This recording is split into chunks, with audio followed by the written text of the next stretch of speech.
அனைவருக்கும் வணக்கம். ஸ்ரீ குரு ஜோதிடம் சேனலுக்கு உங்களை அன்போடு வரவேற்கிறேன்.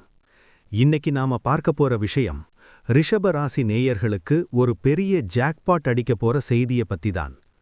ரிஷப ராசி அன்பர்களே, கடந்த சில மாசமா கைக்கு வர்ற காசு அப்படியே கரைஞ்சு போகுதே, குடும்பத்துல நிம்மதி இல்லையே, சொல்லப்போனா அசிங்கமான சில பிரச்சனைகளை சந்திக்க வேண்டியிருக்கே அப்படின்னு ரொம்ப மன உளைச்சல்ல இருந்தீங்களா?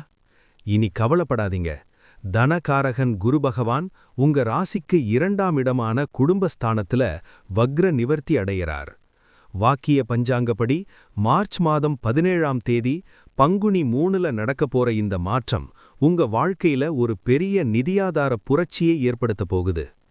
இந்த வீடியோவை ஸ்கிப் பண்ணாம பாருங்க. ஏன்னா 8க்கும் 11க்கும் அதிபதியான குரு நேர்கதியில வர்றதுனால உங்களுக்கு கிடைக்க போற ரகசிய பலன்கள் என்னென்னங்கிறத நாம விளக்கமா பார்க்கலாம் வாங்க.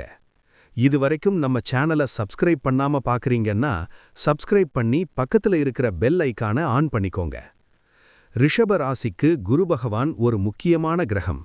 அவர் உங்க ராசிக்கு 11ஆம் இடமான லாபஸ்தானத்திற்கும் 8ஆம் இடமான ஆயுள் மற்றும் அஷ்டமஸ்தானத்திற்கும் அதிபதி. லாபாதிபதி இப்போ 2ஆம் இடமான தனஸ்தானத்துல நேர்கதியில வர்றார். வக்ரமா இருந்தப்போ என்ன நடந்திருக்கும் தெரியுமா? வரவேண்டிய பணம் தள்ளி போயிருக்கும். உங்க பேச்ச மத்தவங்க தப்பா புரிஞ்சுகிட்டு இருப்பாங்க.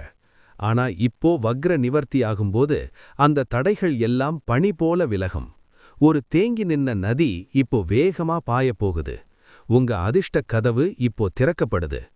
உங்க ராசிக்கு 2ஆம் இடம்ங்கிறது உங்களுடைய குடும்பம், வருமானம் மற்றும் நீங்க பேசுற பேச்ச குறிக்கும். பணப்புழக்கம் அதிகரிக்கும்.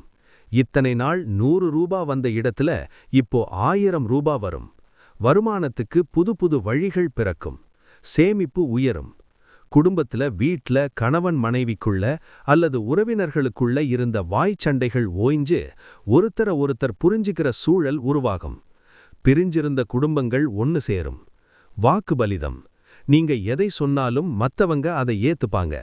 இப்போ நீங்க பேசுறது மத்தவங்களுக்கு ஒரு வேத வாக்காய் இருக்கும். குறிப்பா கமிஷன், புரோக்கரேஜ், பேச்சையே மூலதனமா வச்சிருக்கிறவங்களுக்கு இது சூப்பரான காலம். எப்பவுமே குரு நிற்கும் இடத்தை விட பார்க்கும் இடத்திற்கு பலம் அதிகம்.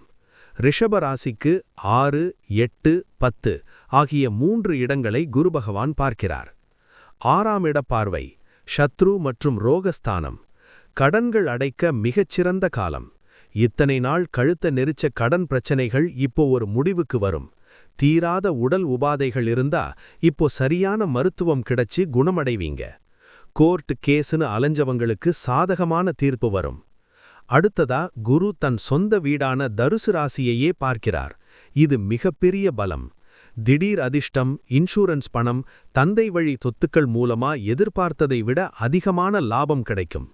ஆபத்துகள் நீங்கி ஆயுள் பலம் கூடும். அடுத்ததா குரு பகவான் 10ஆம் இடமான கும்பராசியை பார்ப்பது ரொம்ப சிறப்பு.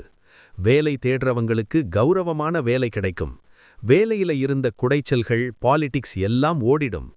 தொழில பெருக்க நினைக்கிறவங்களுக்கு அரசாங்க உதவி கிடைக்கும். உங்க அந்தஸ்து உயரும்.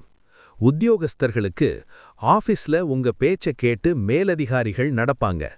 பதவி உயர்வு எதிர்பார்த்துக்கிட்டு இருந்தீங்கன்னா இதுதான் சரியான நேரம். வருமானத்துக்கான வழி பிறக்கும். வியாபாரிகளுக்கு தேங்கி நின்ன ஸ்டாக்குகள் எல்லாம் இப்போ விற்று தீரும். புது கிளைகள் ஆரம்பிக்கலாம். பழைய பாக்கிகள் வசூலாகும். பெண்களுக்கு குடும்ப நிர்வாகத்துல நீங்க சொல்றதுதான் முடிவாயிருக்கும். நகைகள் சேர்க்கை நடக்கும். நீண்ட நாள் ஆசையான வீடு, மனை வாங்குற கனவு இப்போ நனவாக்க சிறந்த காலம். ரிஷபராசிக்காரர்கள் இந்த குரு அருளை இன்னும் பலமாக்கிறதுக்கு என்ன செய்யணும்னு பார்க்கலாம். வழிபாடுன்னு பார்க்கும்போது வெள்ளிக்கிழமை மகாலட்சுமியை வழிபடுங்க. வியாழக்கிழமை அன்னைக்கு தட்சிணாமூர்த்திக்கு கொண்டைக்கடலை மாறை சாத்தி வழிபடுறது ரொம்ப நல்லது. ரிஷபராசி அன்பர்களே, வக்ரம் முடிஞ்சு நேர்கதியில வர்ற குரு உங்க கஷ்டங்களை எல்லாம் தீர்த்து வைக்க போறார். இப்போ கிடைச்சிருக்கிற இந்த வாய்ப்பை சரியா பயன்படுத்தி வாழ்க்கையில முன்னேறுங்க. வெற்றி நிச்சயம் உங்களுக்கே. இந்த வீடியோ உங்களுக்கு பிடிச்சிருந்தா லைக் பண்ணுங்க. உங்க ரிஷபராசி நண்பர்களுக்கு ஷேர் பண்ணுங்க. மறக்காம நம்ம ஸ்ரீ குரு ஜோதிடம் சேனலை சப்ஸ்கிரைப் பண்ணுங்க. அடுத்த ஒரு சிறப்பான வீடியோவில் உங்களை சந்திக்கிறேன். நன்றி, வணக்கம்.